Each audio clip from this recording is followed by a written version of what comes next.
ఇక్కడ నుంచి బెడ్డ వెనక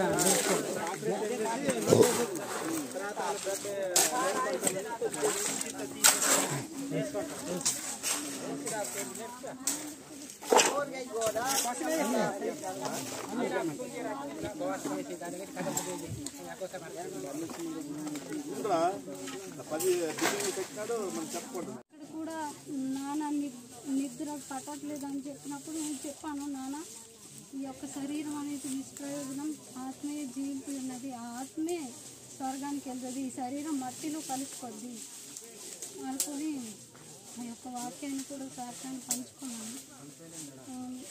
ఎప్పుడైతే పంచుకున్నాను, అవును అమ్మ ఈ ఆత్మే ముఖ్యమైనది, ఈ శరీరం ముఖ్యమైనది కాదు, మట్టిలో కలిసిపోద్ది అనుకొని నాకు కూడా చెప్పారు. ఎప్పుడైతే నాన్న హృదయం తెరిచారో దేవునికి ఎంతో ధన్యవాదాలు చెల్లించాను. ఆయన ద్వారానే ఈ యొక్క వాక్యం మా దాకా పాస్టర్ నుంచి పాస్టర్ గారి నుంచి కూడా ఆయన రాబట్టే ఈ సువార్త అనేది ఇక్కడి వరకు వచ్చింది. అలాగే మా నాన్న ఒకవేళ చనిపోక ముందు వాక్యం పొందుకోకపోతే ఆయన స్వర్గానికి వెళ్ళేవారు కాదు. ఎవరైనా పాపిగా ఉండి స్వర్గానికి ఎవరు వెళ్ళలేరు. అతను పరిశుద్ధి పొందుకుంటేనే పరలోకానికి వెళ్ళగలరు.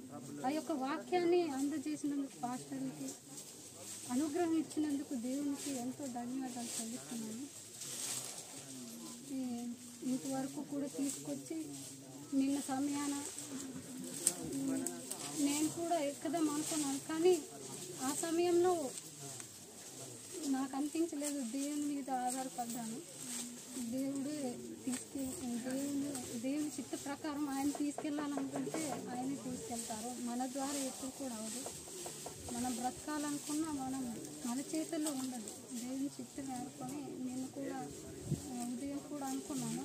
ఎప్పుడైతే అలా అనుకున్నాను, ప్రార్థన చేశాను, అమ్మ ఫోన్ చేసి చెప్పింది, ఈ నాన్న ఇక లేరు అనుకుని ఎప్పుడైతే చెప్పారో నాకు అప్పుడు ఏడుపు వచ్చింది. కానీ ఎప్పుడు అక్కడ వెళ్ళి ఎప్పుడైతే చూసానో ఆ శరీరాన్ని చూసి, ఈ శరీరం ఆల్రెడీ చనిపోయి ఉన్నది, ఈ శరీరాన్ని ఎందుకు ఏడవాలి, ఈ ఆత్మయే జీవించి ఉన్నది, ఆత్మ కోసం ఇప్పుడు బ్రతికి ఉన్నది, నిత్య జీవితం పొందుకున్నాడని ఈ యొక్క సాక్ష్యం ఎంతో ధన్యవాదాలు చెల్లిస్తూ నేను ఈ సాక్ష్యాన్ని తెలియజేస్తున్నాను.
Gasal linda kuatnya, aku belanya.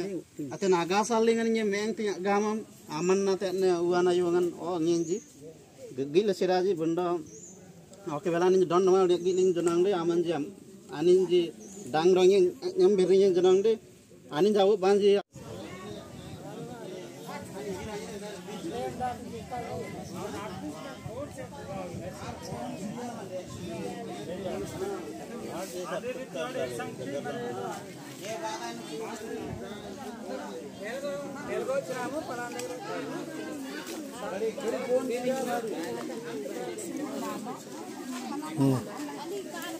Gabriel pas ধরে যাচ্ছে